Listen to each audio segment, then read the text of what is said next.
6 weeks ago, I stood beneath the dome of this Capitol and proclaimed the dawn of the golden age of America. President Donald Trump giving his first address to a joint session of Congress since returning to office. He laid out his plans for what he is calling the renewal of the American dream. Here to help us make sense of it is historian, constitutional expert, and Seattle University law professor Andrew Siegel. Professor Siegel, thank you so much for joining us again today. Let's jump right into this. We've got some time to talk about it. Have you ever seen an address to the joint session of Congress like we saw last night?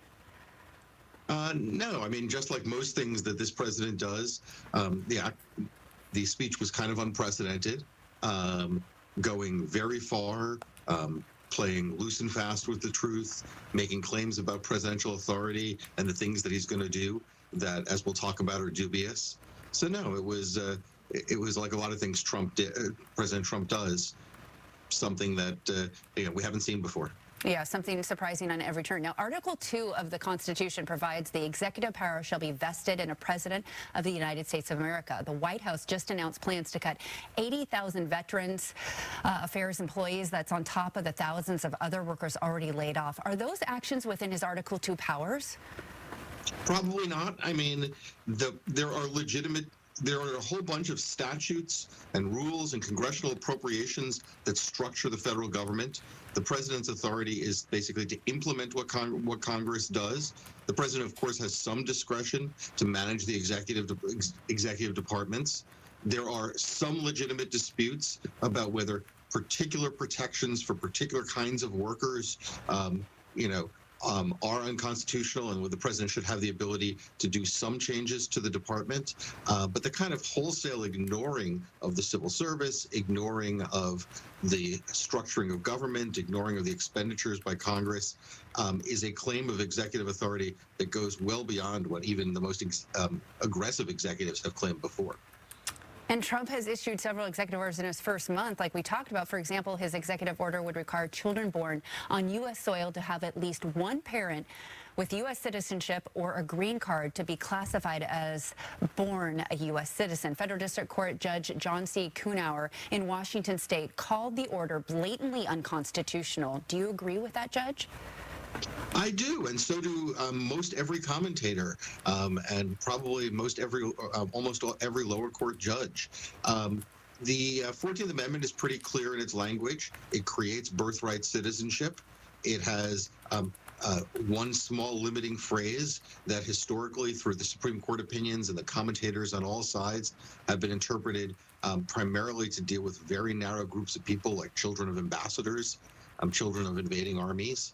The Trump administration, really without any support in the literature and very little support in the historical record, has decided that they're going to announce a newer, broader theory of that exception. That means that tons and tons of people who thought they were citizens are going to be cut off. I understand why Judge Kuhnauer was upset. I understand why the other judges who've ruled on this have been upset so far. I mean, as I said, answering the first question, there are some things that the Trump administration is doing where they're kind of pushing the boundaries of issues that are marginally debatable. This isn't one of them. This is one where the law has been deeply settled for over a century, and they're trying to open up the hornet's nest. And do you think, speaking of that, does it make people nervous out there, or at least feel nervous about abiding by the law? And maybe if what he's saying isn't rolling over well with the people and judges, he'll just replace judges? Is that something that he can do? Well, I mean, he can't just replace judges. The judges have life tenure. The only mechanism for replacing them is impeachment. There's no grounds for impeachment, but even if there are no votes for impeachment, for conviction, because there are more than a third of the Senate is made up of Democrats who wouldn't go along. So there's no mechanism for removing judges, but definitely talking about removing judges, filing ethics complaints against judges who are harsh against Justice Department lawyers, as they've done, talking about maybe not listening to judges, around the margins not listening to orders. Those are all steps that they can take and they're going to take, and the goal is to get the judiciary to knuckle under. to decide it's not worth it, or it's not safe, or their jobs aren't safe if they enforce the Constitution against the administration. It's very authoritarian. And Trump has also ordered the freezing of federal funds authorized by Congress. A judge for the U.S. District Court of Rhode Island issued a temporary restraining order ordering the funds restored, which apparently the administration has yet to comply with. In your opinion, is that order in conflict with Congress's constitutional power over taxing and spending, or is it within the president's Article 2 powers? So there has long been a dispute about whether the president has some sort of marginal authority to decline to spend small amounts of funds that Congress has appropriated. That dispute has largely been decided against the president in Supreme Court cases and by statutes. So the idea that the president, simply by being the executive, can overrule the spending priorities of Congress and the legislation that's been passed is really unheard of. There definitely are some disputes about exactly what you're supposed to do when the president does something like this that's so unlawful, how much power judges have to order him to do it, how long a delay he's entitled to get it going again. But for most of these spending cuts, these unilateral spending cuts, if he's going to want those to hold, he's going to have to go to Congress and get them to change the underlying statutory and budgetary scheme. And we'll see how likely that is. And I know that in addition to being a law professor, you have a degree in history from both a legal and historical perspective. Do you see Trump's actions as different than what presidents have done in the past? And if so, how? I think Trump is different. As a historian, you want things, to see similarities and see patterns. And of course, there are presidents who've overreached in the past, presidents who've aggressively expanded executive authority in the past, presidents who've been hostile to the courts in the past. That's not new. But this kind of wholesale attack on the constitutional structure, this desire to do things in an entirely new way, this kind of disdain for traditional processes, this focus on his own personal popularity and his own vision of the truth. We luckily haven't had a president who's gone this far down this path in American history up until now. There are some candidates, but I don't think anyone has. I will tell you, however, that as people talked about during the first Trump administration, this is exactly what the founding fathers worried about. Alexander Hamilton has a passage in the Federalist that could be describing these behaviors and President Trump to the T.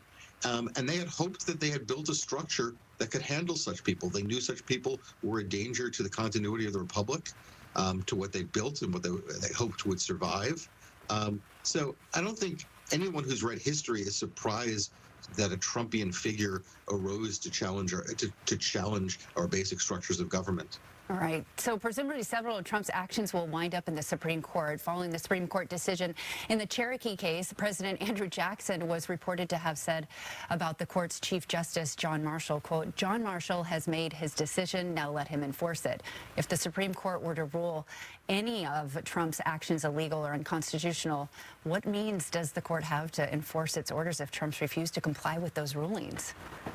The courts, if a conflict like that happens, the court's powers are minimal. They lack an army. They lack more than a couple of police officers. Their enforcement budget is nil, right? So the courts have to rely on the political capital they've developed, the norms that have developed, the expectation that people follow the law. Those have worked up till now. There is some danger here. There are also lots of intermediate things that can go on. You've got a court that has a bunch of justices, maybe a majority, that are sympathetic to the president's goals. You could see him winning some surprise victories at the court. You could see him losing in ways that are not terribly hazardous to his top priorities. You can imagine the administration very quietly ignoring the impact of some rulings while claiming to be implementing them. So I think there are a lot of intermediate steps beyond kind of a direct one-on-one conflict between the court and the president. And it's more likely than not that we play out down one of those paths. but it's not impossible given his personality and the way he gets his back up, and kind of his views of the courts and his views of any other body, that we could have one of those Andrew Jackson style confrontations. Yeah, for sure. Well, Professor Siegel, we have so much more to talk about. I had several more questions written out, but we've run out of time, and we would love to invite you back sometime. So thank you so much for joining us today and sharing your opinion on this issue. Thank you for having me. I really appreciate it. All right. Have a good day.